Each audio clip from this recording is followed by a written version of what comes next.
많아서 날 가라 명하신 나 주님 나와 동행을 하면서 나를 친구 삼으셨네. 우리 서로 받은 그 기쁨은 알 사람이 없도다.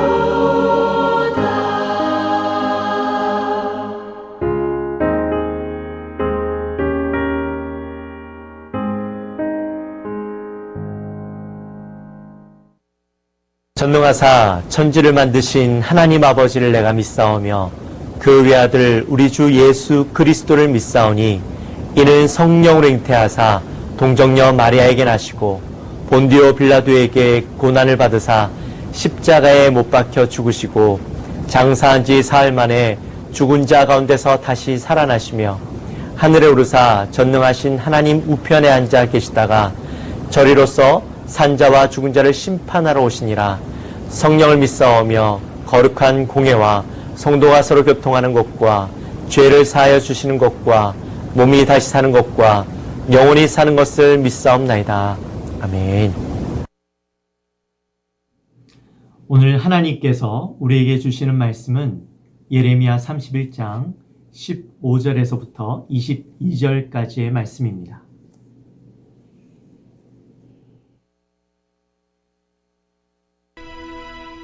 여호와께서 이와 같이 말씀하시니라. 라마에서 슬퍼하며 통곡하는 소리가 들리니 라헬이 그 자식 때문에 애곡하는 것이라. 그가 자식이 없어져서 위로받기를 거절하는도다. 여호와께서 이와 같이 말씀하시니라. 내 울음소리와 내 눈물을 멈추어라. 내 일의 삭슬 받을 것인즉 그들이 그의 대적의 땅에서 돌아오리라. 너의 장래에 소망이 있을 것이라. 너의 자녀가 자기들의 지경으로 돌아오리라. 에브라임이 스스로 탄식함을 내가 분명히 들었노니 주께서 나를 징벌하심에 멍에 익숙하지 못한 송아지 같은 내가 징벌을 받았나이다. 주는 나의 하나님 여호와이시니 나를 이끌어 돌이키소서. 그리하시면 내가 돌아오겠나이다. 내가 돌이킨 후에 뉘우쳤고 내가 교훈을 받은 후에 내 볼기를 쳤사오니 이는 어렸을 때 치욕을 짐으로 부끄럽고 욕됨이니이다 하도다. 에브라임은 나의 사랑하는 아들 기뻐하는 자식이 아니냐. 내가 그를 책망하여 말할 때마다 깊이 생각하노라. 그러므로 그를 위하여 내 창자가 들끓으니 내가 반드시 그를 불쌍히 여기리라. 여호와의 말씀이니라. 처녀 이스라엘아, 너의 이정표를 세우며 너의 편말을 만들고 큰 길, 곧 내가 전에 가던 길을 마음에 두라. 돌아오라, 네 성읍들로 돌아오라. 반역한 딸아, 내가 어느 때까지 방황하겠느냐. 여호와가 새 일을 세상에 창조하였나니 곧 여자가 남자를 둘러싸리라.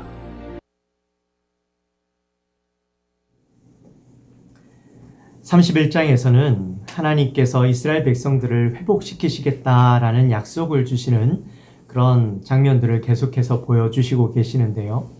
특히 오늘 본문에서는 이 다양한 관점과 형식을 통해서 포로 귀한 약속을 해주시는 장면이 나타나 있습니다.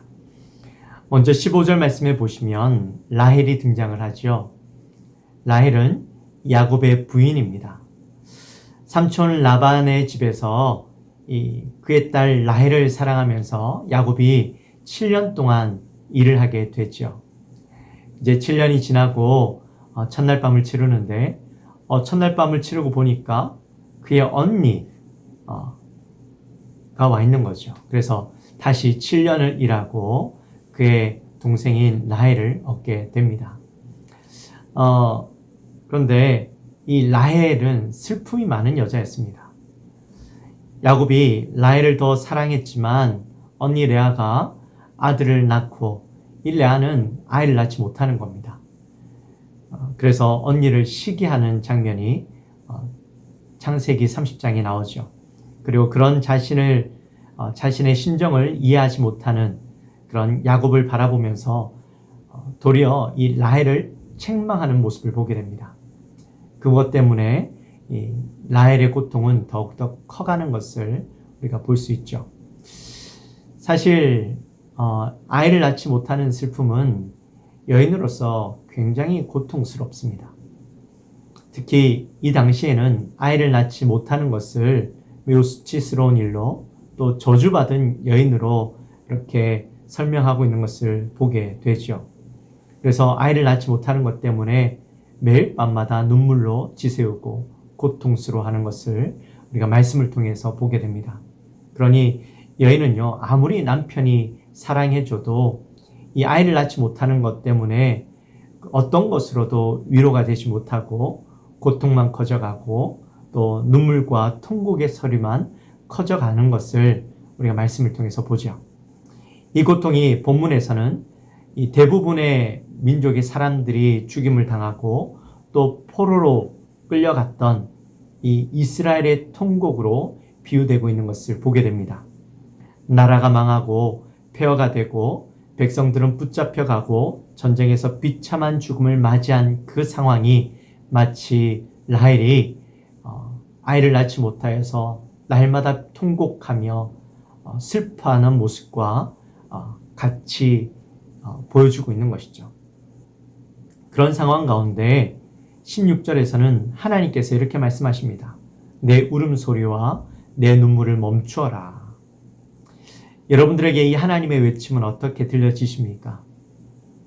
사실 하나님께서 눈물을 멈춰라, 울음을 멈춰라 라고 이야기하면 우리는 순종해야 되겠죠.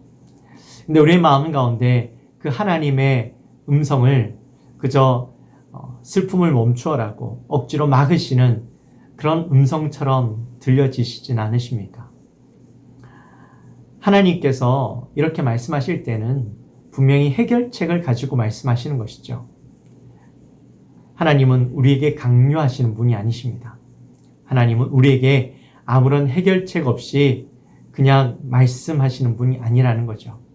그렇게 하나님께서 울지 마라, 눈물을 멈춰라 라고 말씀하신다면 우리는 우리의 그 상황이 더 이상 울 필요도 없고 또 눈물을 흘리지 않아도 되는 상황으로 바꾸어 주실 것이라는 것을 믿고 순종하고 그 말씀을 받아들이면 되는 겁니다. 그 뒤에 왜 눈물을 멈추어야 하는지 말씀해 주고 있는 장면이 나오죠. 내 일을 삭슬 받고 대적의 땅에서 돌아올 것이다 라고 말씀해 주십니다. 지난 삶에 대한 보상을 해 주시겠다라는 거죠. 그 보상이 뭡니까? 바로 이 포로로 붙잡혀가서 고통스러웠던 삶에서 해방을 주고 자유함을 주고 다시 고향 땅으로 돌아가게 해주겠다라는 약속이죠. 여러분, 포로 생활에서 제일 자유로울 수 있는 것, 제일 해방을 누릴 수 있는 게 뭡니까? 고향 땅으로 돌아가는 거죠. 고향 땅에서 과거의 삶으로 내 가장 편안한 삶을 누릴 수 있는 곳, 그것으로 돌아가는 것이죠. 특별히 17절에 보시면 너의 장래에 소망이 있을 것이다. 너의 자녀가 자기들의 지경으로 돌아오리라 이렇게 말씀해 주십니다. 여기에서 중요한 것은 우리 성경에 보시면 있을 것이라, 돌아오리라 이렇게 되어 있지만 원문에 보면 있다, 왔다 이렇게 되어 있는 것을 보게 됩니다. 그러니까 먼 미래에 일어날 일이지만 이미 이루어진 것으로, 현재 일어난 것으로 그렇게 이야기해 주고 있다는 거죠. 이 말은 하나님께서 반드시 그 일을 이루신다, 이미 이루어진 것처럼 확증하여서 말씀해 주시고 계시다라는 겁니다. 이것은 얼마나 중요한 일인지 모릅니다. 앞으로 우리에게 일어날 일들, 그러나 하나님께서 우리에게 말씀으로 해주실 때, 약속해 주실 때 그 말씀이 이미 이루어진 것으로 믿고 나가는 것이 중요하다는 거예요. 또 18절 말씀해 보시면 에브라임이 등장을 합니다. 에브라임은 요셉의 둘째 아들이죠. 또한 북이스라엘을 대표하는 민족입니다. 18절에서 에브라임이 스스로 탄식함을 내가 분명히 들었다 이렇게 말씀하십니다. 자, 여기에서 탄식함은 이 탄식함의 원어의 뜻은 어떤 물체가 앞뒤로 흔들린다라는 겁니다. 즉 너무 마음이 괴롭고 힘들어서 큰 슬픔에 빠져서 울면서 앞뒤로 흐느끼면서 흔들리는 모습을 이야기하는 것이죠. 왜 그렇게 큰 슬픔에 빠졌을까? 18절에 보시면 주께서 나를 징벌하심에 멍에에 익숙하지 못한 송아지 같은 내가 징벌을 받았나이다. 이 말은 지금 에브라임이 하나님께서 자기에게 징벌을 주셨다라는 사실을 알았다라는 거죠. 근데 이 징벌이 송아지 같은 나에게 주셨다라는 겁니다. 이 송아지가 의미하는 것은 송아지는 어린 소죠. 어린 소는 경험이 없는 또 훈련되지 않은 익숙하지 않은 이런 의미가 있습니다. 그러니까 징계가 자기에게 미칠 줄 모르고 전혀 준비되어 있지 않은 상황 가운데 살다가 이 징계가 오니까 너무 고통스러운 거죠. 감당할 수 없을 만큼의 고통이 자기에게 다가오는 겁니다.